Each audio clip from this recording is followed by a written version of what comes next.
Hello, everyone. Welcome to another Coffee and Contemplation brought to you by Spotlight Recovery.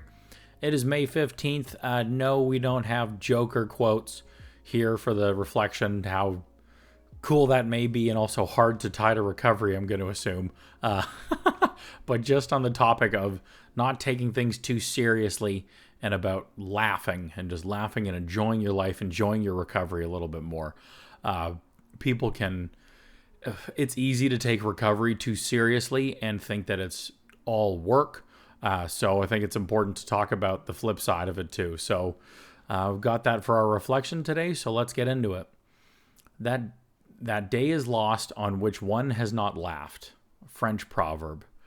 For a long time, we didn't really laugh. It's surprising when we think about it. We hadn't really laughed for so long. We almost forgot how good we could feel. It feels so good to laugh again.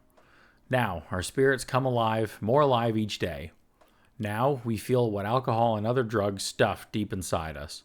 Pain, fear, and anger come up. But so do happiness and joy, thankfulness, and a sense of humor. In early recovery, we work through the hard feelings. As we grow in the program, we have more and more room for happiness. Prayer for the day. Higher power, wake me up to the joy and laughter that today holds for me. Oh, typo. Don't let me miss it. Action for the day. Today, I'll spread some laughter. I will learn a joke and tell it to 3 people. This inspiration is from Keep It Simple, Daily Meditations for 12-Step Beginnings and Renewal. Maybe typo or not. I don't know. I chose this one just because I like this messaging. I love a good laugh. And so I was just happy to see this and wanted to chat about it a little bit. So I remember my first AA meeting. I have a lot of memories from that. It was a very vivid memory for me. But one of the things that I remember was how much I laughed and how much laughter I experienced. And I couldn't believe it. I was not prepared for that or expecting that at all. You know, I was so miserable in that space. Like, trigger warning, I had just survived suicide like 2 weeks prior or something. So I was not in a good place. And I remember some of the things the speaker was saying, and from his story and the way that he told it, I thought was so damn funny. I couldn't believe it. I got to tell you this because it sticks out with me so hard. So they introduced the speaker, and it's this short, older white guy hunched over, really slowly walking up to the podium, and I'm sitting there being like, okay, great. Yeah, this is going to be good. Like, what does this guy know about me? How is he going to relate to me at all? And at some point through his story, he was talking about things he did to try to quit drinking.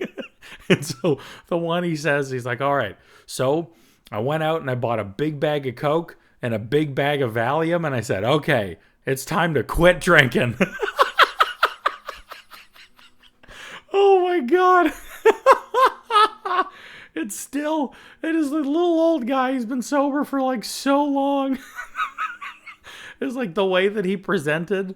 And I was new too, right? It's just, you would never expect somebody who looked like that to say something like that. It was so damn funny.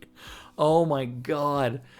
Oh, and I remember laughing. I burst out laughing so hard because that's so funny. And the other thing too, I was like, I can't believe this guy gets it. Like, I can't believe this guy knows exactly what I'm talking about. Like, oh my God. That immediate relation and connection blew my mind, and I wasn't prepared for it at all. I'll never forget that. So there's the one. And then the other part too that I remember was at the end of the meeting, a bunch of the other regulars were getting together and talking, and they were all laughing and sharing stories. And I remember just hearing all this laughter, just feeling this positivity in the room. It was in the basement of a rehab. I was in treatment. And I just remembered seeing all these guys laughing and all the smiling and just this energy. And I just couldn't believe it. I couldn't believe it. And I wanted it. And I would look at these group of guys, turns out were all in the same sponsorship circle, and they'd all been there they'd all had like decades sober.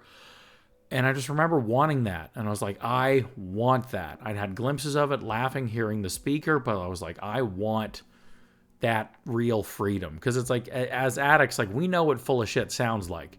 And we did the fake laughs. And so hearing the genuine, real belly laughter out of these people is just like, oh my God, that's the good shit. That's what I want. And that stuck with me. It still does. I remember it vividly. I remember those three guys standing there talking and laughing. So anyway, I just wanted to tell that story because when I read this reflection, that's what it reminded me of.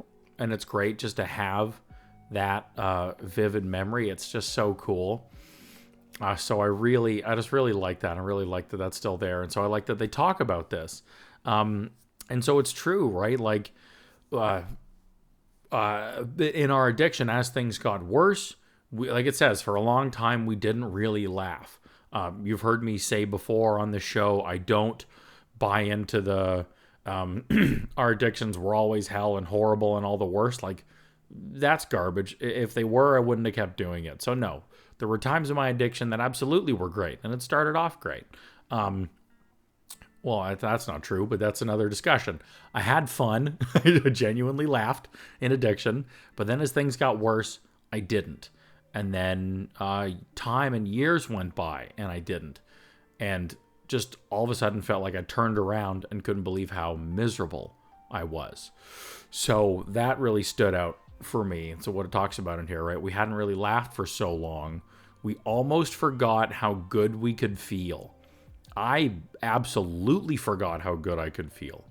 I remember laughing and crying, like cry laughing in that meeting, being like, I can't, what is this? Like, it was uncontrollable. I was just like, what is this? Because it had been so suppressed, like it says in this reflection. What alcohol and other drugs, thank you, had stuffed deep inside us. I had completely forgot that was there, what that felt like, because I hadn't felt it in so long. It was like a distant memory until it came out, you know? So I really resonated with that and like how they talk about that in this reflection. And they talk about the truth as well, which is great. Pain, fear, and anger come up. But so do happiness and joy, thankfulness, and a sense of humor. In early recovery, we work through the hard feelings. As we grow in the program, we have more and more room for happiness.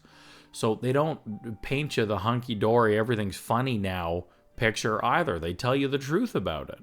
And I really appreciate that, right? It's going to be hard work. All the emotions are going to come up, not just happiness. And you're going to need to sit there like a kindergartner with the feeling wheel, being like, what the hell am I feeling right now? I have a ton of emotion coming up, but I cannot name it. And doing that work and working through all the hard stuff that comes up.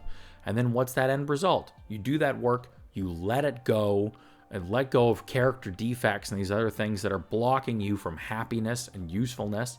Remove these obstructions. And then what's the result? We have more and more room for happiness. So I really like that they talk about that. Short and sweet, very straight to the point. And I think generally it can be this simple, and that's what I really like about and appreciate about this. That prayer is really nice. Wake me up to the joy and laughter that today holds for me. Don't let me miss it. Really, really like that language as well. Help me get out of my head. Help me be present and aware of the things around me that can bring me these emotions. And then, the action. Today I'll spread some laughter, right? Could be a bit. Learn a joke and tell it to 3 people. I'm not as much of a joke teller, more of just like the general funny observational kind of guy. But either way, today I'll spread some laughter. I really like that. And the last I just want to end with is looking at laughter as self-care. And I've just been getting back into this recently, like watching those old, like, dumb comedies from the early 2000s. Like, oh man, what have I been doing? It's like super bad, Super Troopers, even earlier, 21 and 22 Jump Street. Like, it just, Talladega Nights. I'm like, these are ones that resonate with me. So obviously find what works for you, but just movies, shows that you know you're going to get a crack out of, stand-up comedy, a crack out of. Yeah, my apologies. But just making time to make yourself laugh and take in funny content as a form of self-care, oh man, I don't think anybody ever really taught or told me to do that specifically. I just figured it out, and my God, what a difference has it made. So highly suggest that too. If you're miserable, burnt out, you're in that bad spot, you're having a hard time shaking, getting out of some funk, try laughing your ass off. Really works for me. So there we go. That's how I'm going to finish off today's episode. Thank you for coming to check it out. I keep forgetting to mention this. I've got a written version in the description of the reflection, so you can take it, check it out, read it, save it on your phone.